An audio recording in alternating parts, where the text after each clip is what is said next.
Hey guys, how's it going? It's Pegasus Picks here. We don't have either of our co-hosts because they're probably busy doing things. People are taking the week off because we have 2 weeks before UFC 302. So I figured to just create some content in the off week. I will just do a quick look video, 30 minutes at most, hopefully. And we'll just take a quick look. By the way, this is no tape, no research really done. I think I've only looked into like 2 fights so far. Going to do most of that this upcoming weekend. But I just wanted to give you guys a first look video, kind of show you how I look at fights, I guess. And we kind of can break down, go through them all. You'll see how I'm looking at it now. And then we can kind of compare this to what it looks like come real recording next week when we have one of our guests on for our live show, Wednesday at 7:30. So for the first look at 302, we have our first fight here. Let's see. I will do a screen share for you guys. Let's see how this works. All right. What the fuck? I'm not sure what you guys can see right now, but this is our full fight card here. Our first fight is Naim Jargal Tumendemberel versus Andre Lima. This guy is coming off road for UFC. Andre Lima is the guy who was just bit by Igor in his last fight. We look at these two gentlemen. Naim, we'll call him Art of Knockout, or AOK. AOK is what we'll call him. He's 26, 5'7", with a 71-inch reach. I looked into some of his stuff. His probably most top-noi Kiwam is pretty good. I think that's probably, he's a good striker. I think that's probably his best win that he has. We know he's a heavy puncher. We know we've seen him grapple before. We know from the last fight of Lima, Igor was able to get his takedowns going, everything like that. Lima's a very good striker. I think, obviously, he's the favorite here. The odds right now are he's minus 200. I think that's pretty fair. I think it probably should have been minus 150. Let's see. It opened at minus 170, so that makes sense. I think he's definitely the side here. He's a better striker. If you look at this guy, AOK's competition, nobody great. 15-10, 4-0, 0-0, 2-1, 2-2. Nothing great here. I don't even think he could pull these two guys up at fight stats. Yeah, fight stats. So obviously the better striker. This guy's grappling. He's averaging 4 takedowns. So I think if AOK sticks with the wrestling game plan, he could make this fight look closer than it should be. But say Lima could keep his distance and kickbox him, I think Lima will be the side. At first fight, without tape, I don't think I'm going to find myself taking a bet here, but I'll have to look into the grappling of AOK before we go. Next fight we have is Joselyne Edwards versus Ailin Perez. So we know Joselyne Edwards, Ailin Perez. Joselyne Edwards has been around for a while. She's 28, 5'8", with a 70-inch reach. Ailin Perez is the twerker. She's 29, 5'5", with a 66-inch reach. Odds on these two ladies, Joselyne's plus 195, plus 200-ish, plus 215 at Cloud Bet. Ailin Perez is minus 230. OnlyFans Ailin Perez at minus 230 in this economy. That tells me that Vegas seems to think that she is going to implement a pretty big wrestling game. Obviously, she's been wrestling more and more as she's gotten it started, or as we've seen as of late. She's finding success with it. She's being pretty dominant here, as we can see. The only thing I'm noticing, and what I noticed in Joselyne's last fight, was her takedown defense slightly improved. I think that's interesting to me. I think that could play a little bit of a difference here. She's a much better kickboxer. She'll definitely outstrike Ailin Perez if the fight stands on the feet. So I think the line is a little wide. Would I play her money line? No. My first look is going to be plus 3.5 for Edwards. I think you assume, Ailin Perez gets takedowns all 3 rounds and holds her there. Yeah, she's going to win. But if Joselyne Edwards stuffs a few takedowns and keeps this fight standing on the feet, Ailin Perez does have a little bit of power on the feet, but nothing to worry about. Joselyne Edwards will probably pick her apart with leg kicks. That'll obviously help with her takedowns, and I think that would probably be my angle is plus 3.5. Next fight here we have is Mickey Gall versus Bassil Hafez. So we were on Bassil Hafez in that split decision loss against Jack Della Maddalena. He's fighting Mickey Gall, who's back in the UFC. I kind of thought he was cut. Mickey Gall is anywhere from plus 225 to plus 240. Bassil is minus 265. I think this line's, wow, okay, line's coming in. I kind of think this line is accurate here because Bassil Hafez, we saw him on short notice, cut the weight, get down, and then fight a top guy in Jack Della Maddalena, work a good takedown plan in. We know he's a heavy hitter from looking at past tapes. And we've also seen, he's strong. He's got good wrestling. He can ground and pound, stuff like that. Mickey Gall, on the other hand, I don't think his strength of schedule has been great recently. He's coming off of a loss to Mike Mallet. He's coming off a loss to Alex Morono, beat Jordan Williams, lost to Mike Perry. Like, not great. I'm also hearing he's coming off of a back surgery, and that's why he's been out for so long. If that's the case, back surgery coming against a guy who's dominant in Bassil Hafez, I think he knows what he's doing here. He's getting a full camp in. He's Justin Gaethje's training partner, or has been his partner in the past. So I kind of think he's the side here. I think this is a no-brainer. He's probably live for a sub or a ground and pound pre-tape. Kind of think I'm going to be looking for him inside the distance. We've seen him have gas issues in the past, but I don't think that's too much to worry about here. I think he should get it done. I think he should get it done. We'll just look at the props and see what they give us there. Fight after that. This is actually a rematch fight. I know it's Niko Price versus Alex Morono. 34, 33, 5'11", 6 foot. The first fight, if I remember correctly, I believe Alex Morono was winning that fight up until the knockout. I think the fight was turned into a no contest because of Niko popping for smoking weed or something like that. Here are the numbers. I think right off the bat, I could tell you that the fight between them the first time, Alex Morono was dominating on the feet. I didn't think he had any issues. He was outstriking him. He looked pretty good. I got to rewatch that tape again just to make sure I'm remembering it correctly, because you got to remember we all tape every single week 100 different fights. It's hard to remember, but I remember him being dominant there. I think it's only going to be more dominant here. Obviously, Niko Price is dangerous no matter where the fight goes. But I think Alex Morono is probably the better grappler, or definitely the better grappler, definitely better at jiu-jitsu. And I think when you look at, the hybrid prices, the hybrid's price here, we're seeing a lot of change, right? So we're seeing Niko Price, he's now plus 185, so he's coming all the way down here.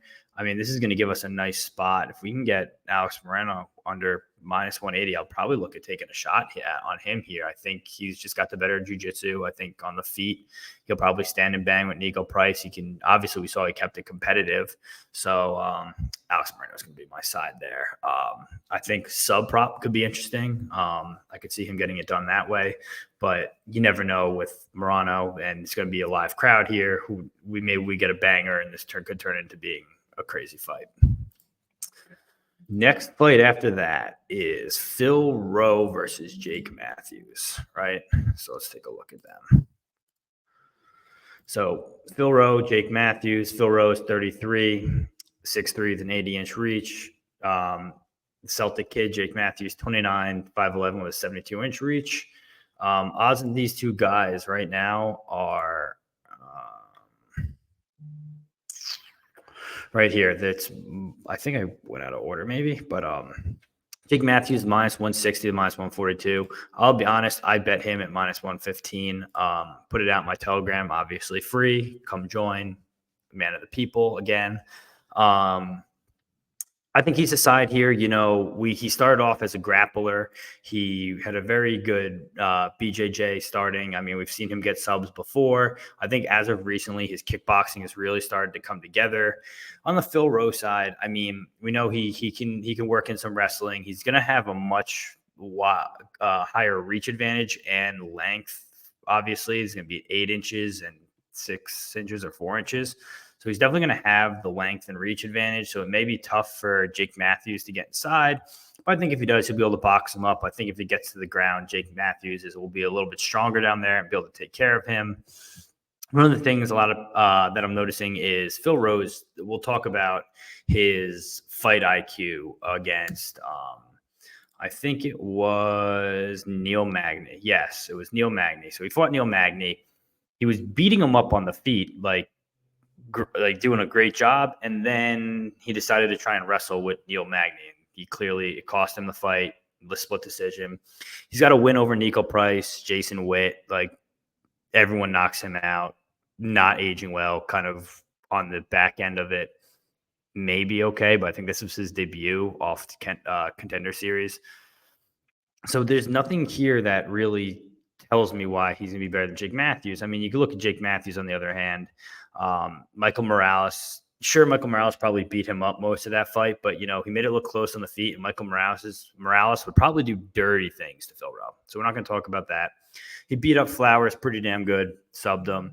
The Semmelsberger fight was interesting, but he was able to stand with him. Obviously, he knocked out Fialho, who also just got knocked out in the regional scenes. Not a good look. Sub by Sean Brady. Hey, Sean Brady's good. Top 10. So no shame there. Beating Diego Sanders, Meek. I don't know. I think Jake Matthews definitely decided -115, -150, probably still the bet, but we'll see where this line goes. Next fight after that, Grant Dawson versus Joe Solecki. This is interesting. This is a grappler versus grappler matchup. Odds right now, Grant Dawson, again, another chalky price on this guy who's chinny as they come, I guess, versus Joe Solecki, who's plus 265.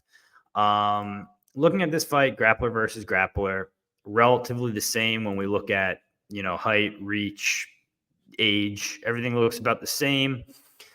We go look into the past of Grant Dawson, right? Let's go take a look at him real quick. We'll look and we'll see. Knocked out by Bob Green. We saw that. That was like a switching stance jab that just hit him on the chin and knocked him out. He became the chinny guy. Good win over Demir. Took him down, grappled him. I mean, out grappling and beating and subbing Mark Madsen. I got to remember, haven't watched these yet, so that's a pretty good win over a grappler. Jared Gordon, I don't think it's anything crazy. I don't know. Derek Minor, another sub. I mean, he's got a run, but all these Julian Erosa, Mike Trezano, not in the UFC, not in the UFC, not in the UFC. No idea who that is. Probably not in the UFC either. Draw, Ricky Glenn. This was a grappling match. Jared Gordon, sub.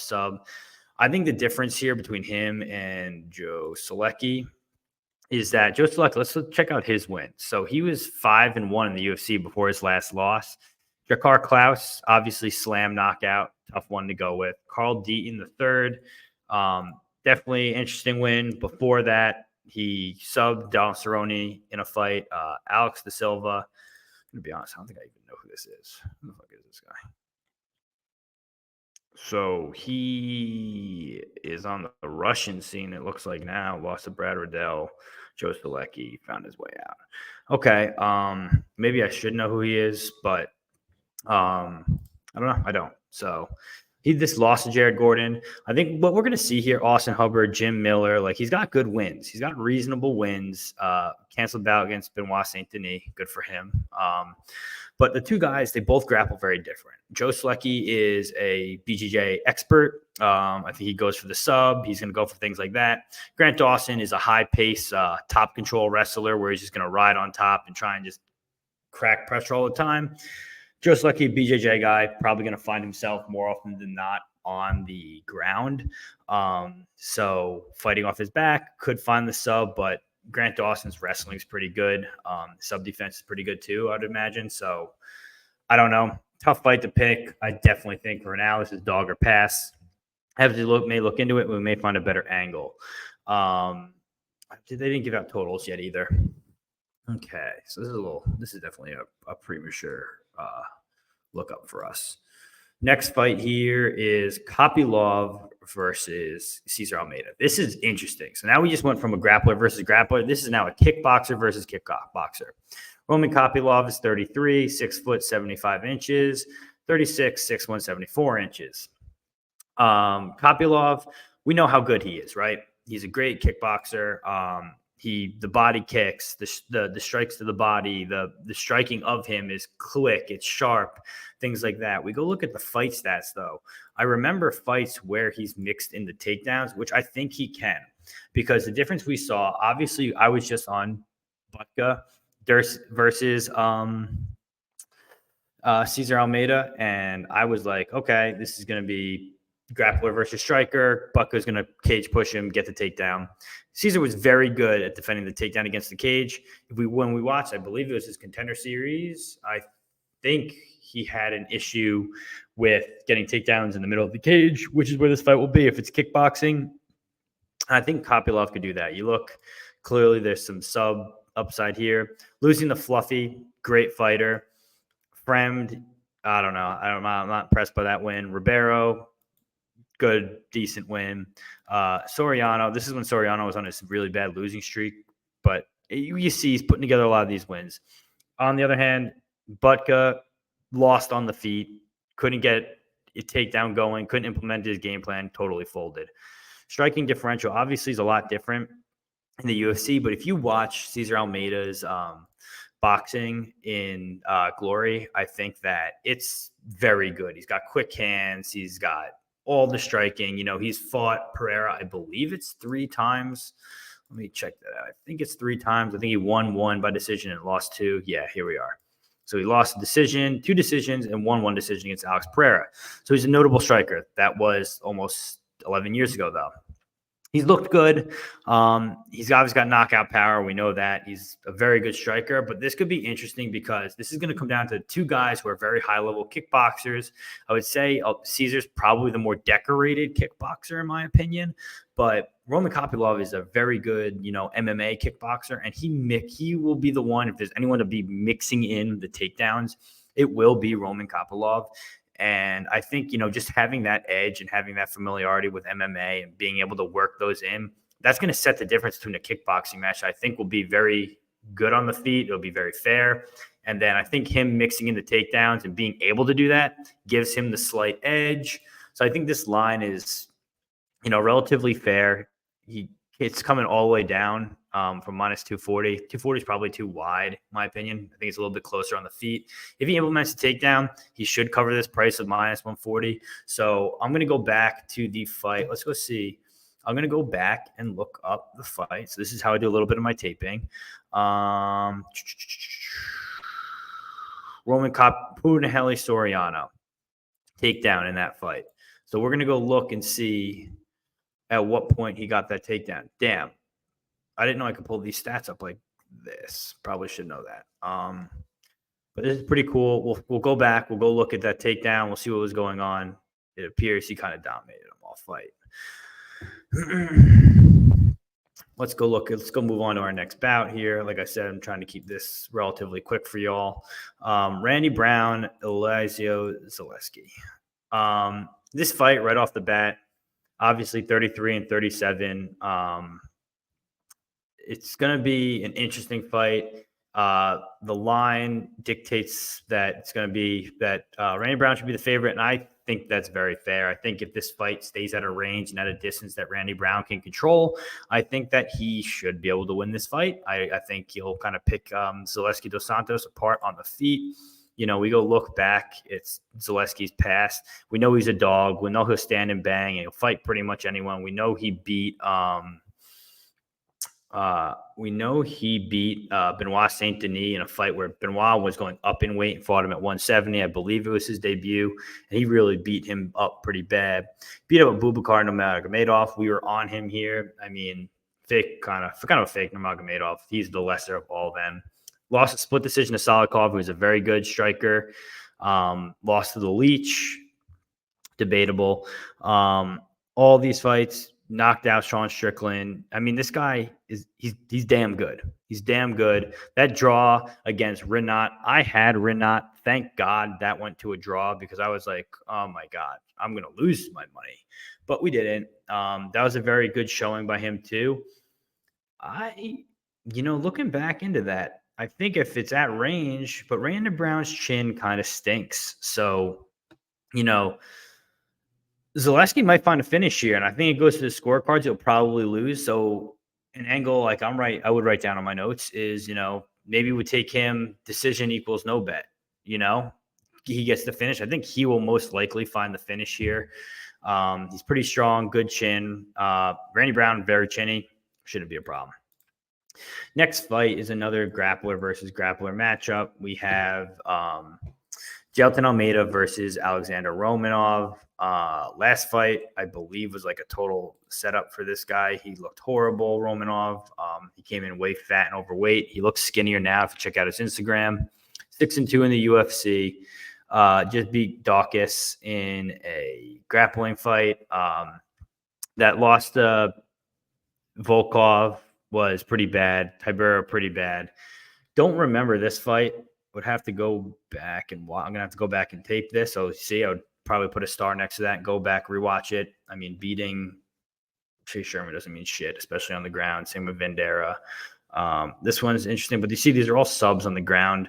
I don't find Almeida getting subbed. Almeida is a prospect I'm very high on. We'll just check the line real quick. So, Almeida's minus 300. No value on that line. Probably look for Almeida by ground and pound finish. I think that if this fight does go on, I think he'll be able to outpace him, beat him up, and probably make Roman quit. We saw last fight. He looked amazing against Blaze in round 1, was dominating bell to bell. Starts off round 2, shoots for the takedown. For some reason, decides not to move his head off of or give up the single leg at all. Just sits there and just gets pounded in the ear. I was there live. I was in Miami. He loses. Outside of that, we saw him dominate and set the takedown record for heavyweights against Derek Lewis. We watched him destroy Rosenstruck. So I'm still pretty high on him. I would say this is a buy low fight for him, but clearly it's not. He's minus 250. He opened minus 450, though. So people are giving a lot of respect to a guy in Romanov that I don't necessarily think it deserves it. But I've been wrong before. So I don't know. I would probably look into a Jailton Almeida instead of a distance spot here. Next fight we got is just start closing tabs here. Make it a mess. Next fight we got here is Kevin Holland versus Michal Oleksiejczuk. This fight's interesting. Striker versus striker. Relatively, it's not even close. This is a Kevin Holland. This is a huge step down in competition for Kevin Holland, in my opinion. We go back and look at this. Last Michael MVP, who looked great. Jack Della Maddalena, tough fight, split decision. Chesa, Santiago, Kamzat, Thompson, nah. Marvin Vettori, Derek Brunson. I mean, dude, he's fighting everybody. I like Kevin Holland. As long as he's serious, I think he wins this fight pretty handedly. Michal Oleksiejczuk, on the other hand, I bet against him. His last fight, it was with Michel Pereira, who choked him out in the Miami card. Thought that was impressive. The ground and pound win against Chidi. Thought Chidi was winning until he got caught. Cal Brajo, not a bad loss. Rear naked choke. Brajo, shout out Summit Jiu-Jitsu. You go on his page, you'll see he's got a Summit. He put up a picture of him in a Summit Jiu-Jitsu. He knows my coach. Great guy. Not notable win. Brundage, who isn't beating him. Sam Alvey, again, not in the UFC. Lost to Jacoby, good kickboxer with range. Beat Modesta Buckets before his second rerun in the UFC. Lost to Jimmy Crute, lost. I think he's at the end of his rope here. Same breakdown as that I had for the Miami card. We saw that he was like training with like 3 guys from his hometown in his gym. Nothing wrong with that, but kind of something wrong with that. I think this is a setup fight for Holland. I think they're giving him a guy to beat, and I think he'll probably pick him apart on the feet and knock him out. He'll definitely have the BJJ upside too if he were to get to the ground, but I doubt it even goes there. Line on these two gentlemen, minus 240 to plus 190. So far, all these lines are very chalky. I don't love that, so probably going to be playing props and totals again. I didn't actually address a single total yet. Probably should be doing that, but this is my first ever doing like a first look thing, so I definitely am and I'm also speeding through it, so I'm not thinking the most clear. Strickland versus Costa. I think this is a Sean Strickland spot. I think he outpaces Costa. I think he kind of puts it on him. Kind of makes Costa get tired. Costa did look very good against Rob Whittaker. I was impressed that fight. I was actually on Paulo Costa, I believe, plus 195 there. He looked good. It's just that, Paulo Costa is going for those KOs, stuff like that. We go look at his last few. A win over Rockhold doesn't impress me. Mike Perry just beat him in bare knuckle. Whittaker, that was a good fight. I respect that. Vittorio, so Izzy. I mean, that was the championship when Izzy was untouchable. Yoel Romero. So and look at the years, 2020, 2021. Hasn't been as active. This is I don't know. I think Sean Strickland's the side here. Minus 220, interesting enough. We'll have to see what I think. Paulo Costa could chin Sean Strickland. He definitely could knock him out. I think we just have to see what the KO prop comes out as. It could be good. It could be shit. We'll have to see. That's probably an angle there by KO. If not, we'll be looking into a Sean by decision. Under could look good too, depending on the KO prop, even though I doubt Sean melts Costa or finishes him. Actually, there's no shot. So Sean by decision or Costa by knockout. And then we are on our main event. Our main event is Islam versus Dustin Poirier, right? Everyone knows these two guys. So let's go look into Islam real quick. Islam, great champion. Shouldn't really have a problem here. 14-1. Knockout over Volkanovski. Obviously, that was Volkanovski on 10 days' notice. Said he was drinking on the couch, like different things like that. Definitely not the smartest decision. This has kind of created his whole downfall with the whole Topuria thing. Also, beat Volk by I thought this was a close decision here. That next fight, Charles Oliveira knocked him on the feet, arm triangle to beat him at his own game. I mean, beating Bobby Green by ground and pound. He just dominated him there with the grappling. Dominated. I mean, listen, he's a dominant champion. I played him by sub plus 110. People are saying, oh, what a stupid bet. What a chalky bet. What a square bet. Yeah, bro. Watch. I think he's going to take down Dustin Poirier. Maybe he'll even let Dustin Poirier jump to a fucking guillotine. Excuse my language. Jump to a guillotine, and he'll find himself on the ground right where he wants it and finish him. There is a small risk of him shooting for going for ground and pound and stuff like that, but I doubt it. We're seeing Khabib in this camp with both Bilal and they're working on their wrestling, grappling. I think he goes out there and just finds that sub, just shows him how dominant he is.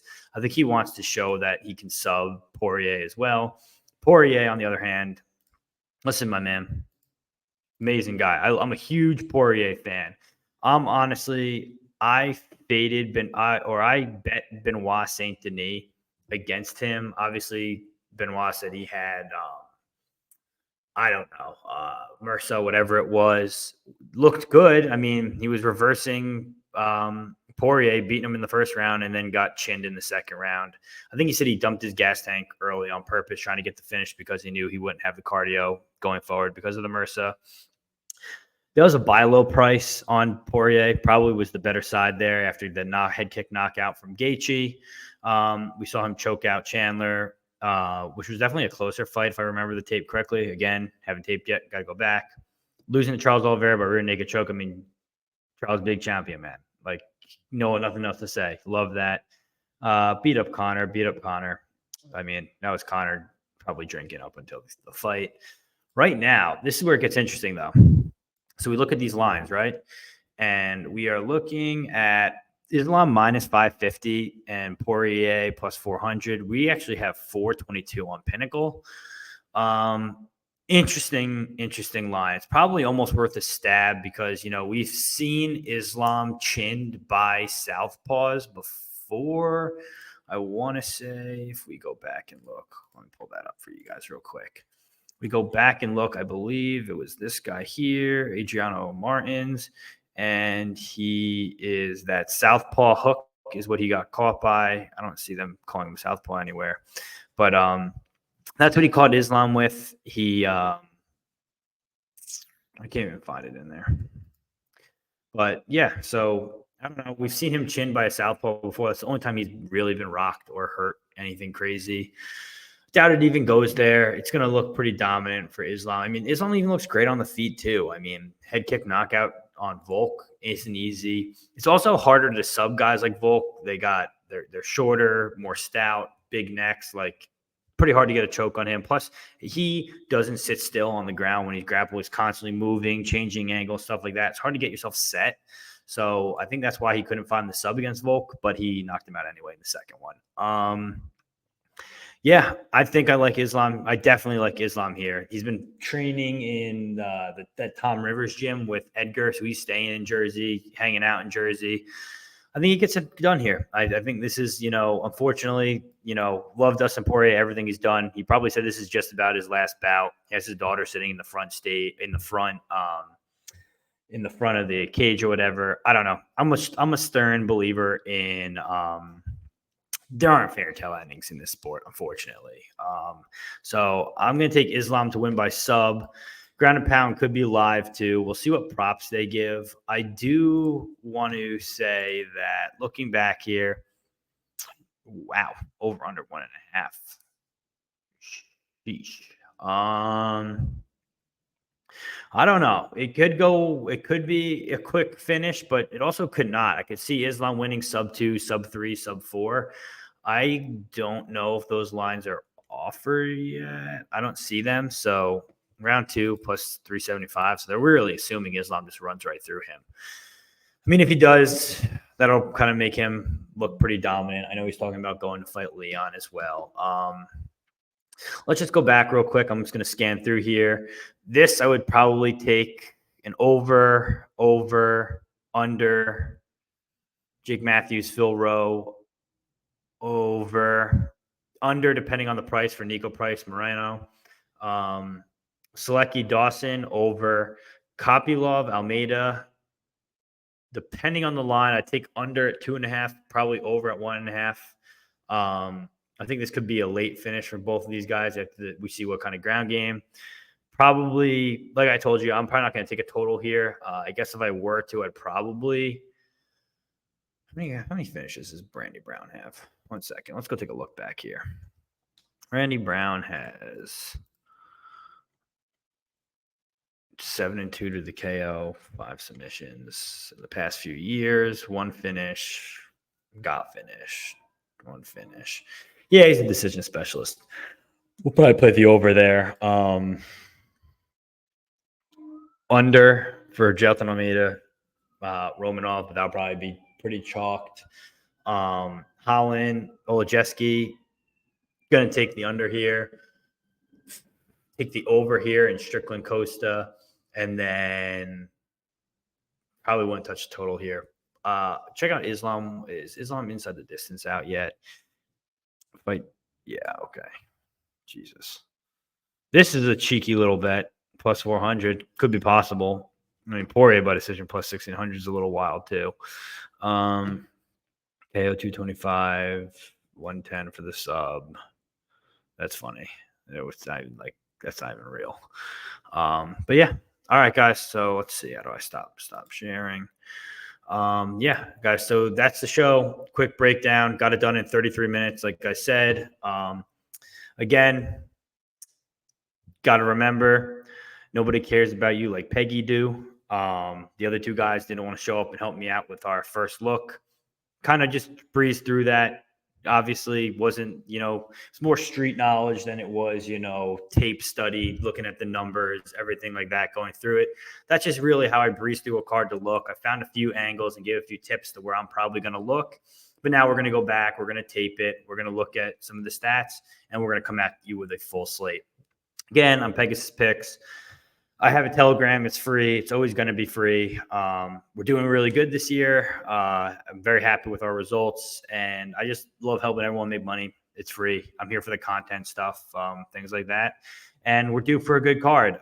Tune in next Wednesday at 7:30. We will be doing our normal live show. Everyone will be there. We'll do a live guest as well. And we'll look to crush this slate. Crush a good slate here. Slate. we're on 3 profitable events so far. I can't believe I did this whole thing without drinking water.